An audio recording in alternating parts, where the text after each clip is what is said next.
سابق صدر رجب Tayyip Erdogan کے UNGA میں مسئلہ کشمیر پر دیے گئے بیان پر ہندوستانی وزارت خارجہ کے ترجمان باگچی نے کہا کہ جموں کشمیر ہمارا اندرونی مسئلہ ہے اور ہم متعدد دفعہ اس کا اظہار کر چکے ہیں۔ انہوں نے مزید کہا کہ اقوام متحدہ کی جنرل اسمبلی میں دیگر ممالک کی طرف سے کشمیر کا حوالہ دینے ہمیں کوئی فرق نہیں پڑتا۔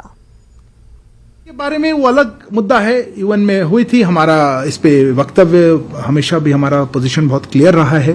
اب چاہے تو میں دہرا دوں گا کہ یہ ہمارا اندرونی معاملہ ہے اور اس وشے پہ ہمارا جو پوزیشن ہے ہر جگہ ہم کہہ چکے ہیں کہ اس کو بائیلیٹرلی شملہ ایگریمنٹ کے تحت اور باقی اس سندرب سے ٹیررزم جب ختم ہو اس بارے میں اس کانٹیکس میں ہم دیکھتے ہیں تو اس میں UNGA میں ریفرنس کا کوئی معنی نہیں رکھتا ہے۔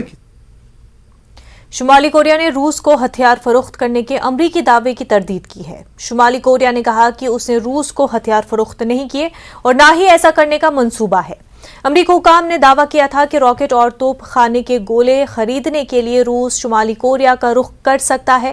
امریکہ نے یہ بھی کہا کہ اس طرح کے اقدامات اور ایران سے ہتھیاروں کی مبینہ خریداری سے ظاہر ہوتا ہے کہ روس پر مغربی پابندیاں یوکرین جنگ سے متعلق اس کی کوششوں کو کمزور کرنے میں کارگر ثابت ہو رہی ہیں۔ روس نے اس وقت بھی ایسی خبروں کی تردید کی تھی۔ قابل ذکر ہے کہ دونوں ممالک کے درمیان اسلحہ کا لین دین اقوام متحدہ کی پابندیوں کی خلاف ورزی ہوگا۔ شمالی کوریا کی سرکاری خبر رساں ایجنسی KCNA نے شمالی کوریا کی وزارت دفاع کے ایک نامعلوم اہلکار کے حوالے سے بتایا کہ شمالی کوریا نے امریکہ سمیت دیگر پر الزام لگایا ہے کہ وہ اپنی بنیادی سیاسی اور فوجی اہداف کو حاصل کرنے کے لیے افواہیں پھیلا رہے ہیں۔